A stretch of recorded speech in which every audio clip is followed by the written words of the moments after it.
किसी ने कोई माँ बाप चाहता है कि मेरे को बेटा होगा तो मैं नाती को खिलाऊं पोती को खिलाऊं, तो तुम उनके आत्मा को ठेस पहुंचा रहे। चाहे तुम 10 पिंडदान कर लो कोई फायदा का नहीं है, 50 पिंडदान कर लो कोई फायदा का नहीं है। यदि माँ का आत्मा दुख गई और बाप की आत्मा दुख गई कि मैंने छोटे से बड़ा बेटे को करी हूँ, उसके आंखों में से पानी आया, तुम साधु नहीं महासाधु बन जाओ, कोई फायदा नहीं है तुम्हारा। फिर जब तुम खत्म हो आत्मा तो फिर भगवान वहाँ दंडू डालता है। भगवान वो पे कौन दंडू डालता है? भगवान विष्णु डालते हैं दंडू। बैकुंठ में विष्णु बैठे हैं, धरती में शंकर बैठे हैं, बीच में आपून है। ये सब देख रहे, विष्णु भी देख रहे, शंकर भी देख रहे। बनो, तुमको बनते जाओ, बाद में मैं धन का तुमको देखते जाता हूँ।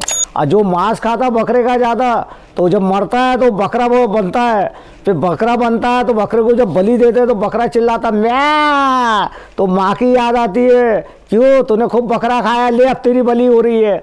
अरे तुम लोगों की बलि मत दो, अपने आप की बलि दे दो। और वो जो अघोरे जो बैठे मांसान में मांस खा रहे ना, उनको बोलता कि तुम तुम्हारा मांस खा लो। बेचारे जो मर गए हो, या तो फिर जिंदे में जब पड़े रहते तो जिंदे में उनका मांस खा लो, मरो का मांस मत खाओ। ये 5 तत्व बने हैं, 5 तत्व मिट जाएंगे, चाहे साधु हो, क्या ज्ञानी हो, क्या कोई भी हो।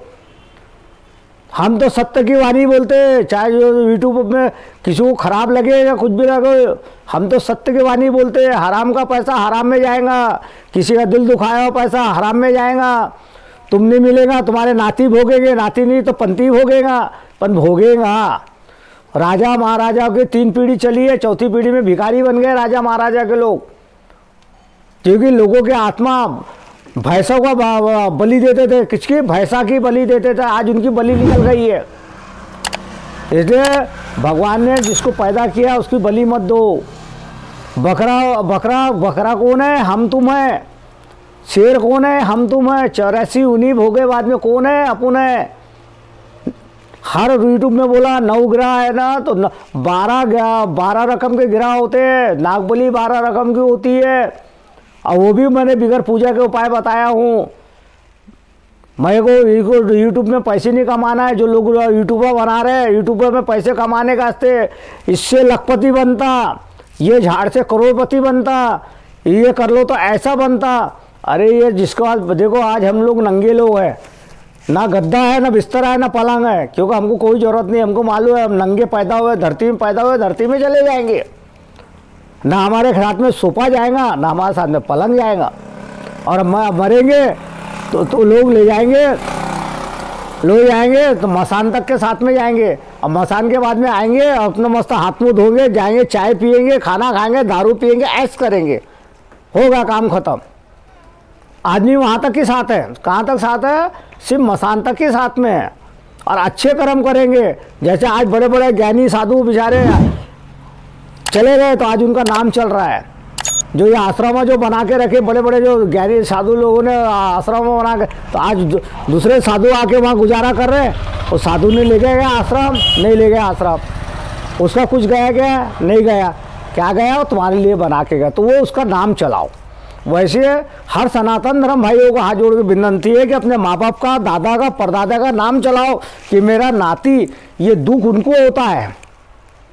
आत्मा मरती नहीं है, कर्मों का फल भोगना ही पड़ेगा, सबको भोगना पड़ेगा। जो जैसे कर्म करेगा भोगना पड़ेगा।